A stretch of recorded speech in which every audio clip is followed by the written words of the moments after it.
Hello, my name is Carl Jenner and welcome to my tutorial, An Introduction to Geographic Information Systems. This tutorial has three aims, which are to answer the question, what is a geographic information system?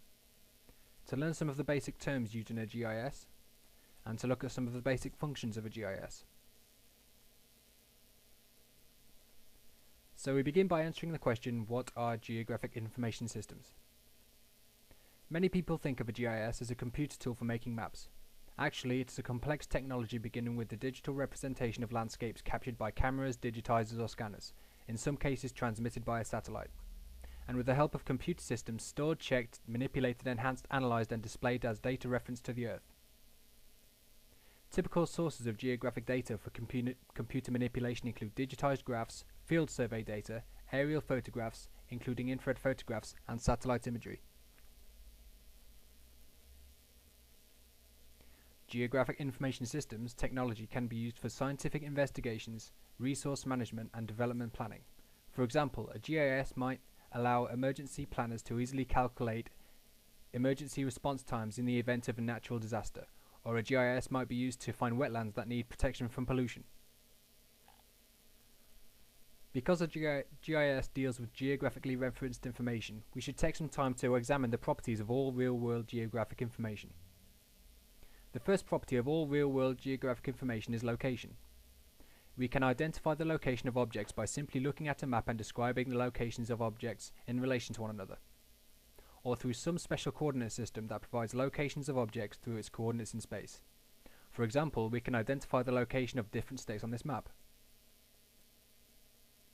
Geographic information also includes attributes, which provide information about the location.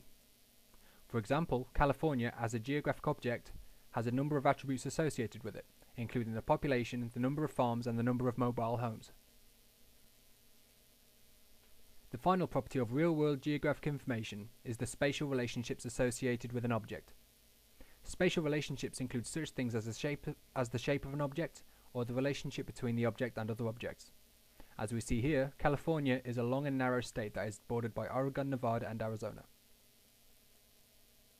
So now that we understand the properties of real-world geographic information, we can begin to understand the process we go through when we identify geographic objects such as the states on this map.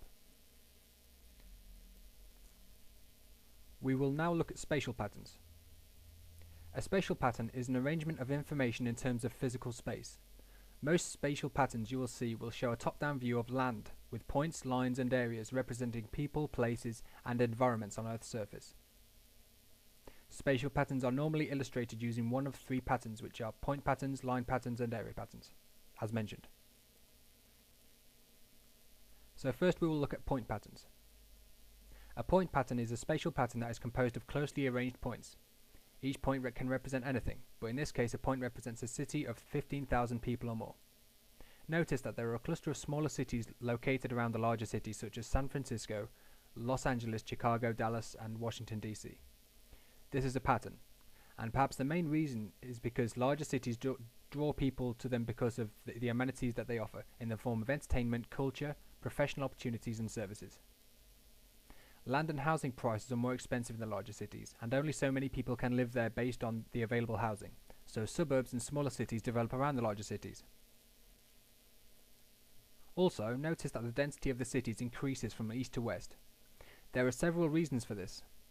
The first is because historically the first immigrants came to the US from Europe and moved west. But fewer people moved west once they arrived in America, so most stayed near the coast where they arrived. The second reason is because the 100th meridian, which splits Texas down its western border, is the so-called line of aridity. As you move from east to west, the precipitation drops and the vegetation changes to a dry climate vegetation. Agriculture, population density and precipitation all change significantly in the Great Plains. We will now look at line patterns. An example of spatial line patterns might be found on a map of roads or river networks. Notice how many rivers flow into the Mississippi River, which is the river marked in red. Considering the vast area of the US that these rivers flow through, consider how much sediment which must be carried by each of these rivers, how much of this moves into the Mississippi River and then ends up in New Orleans.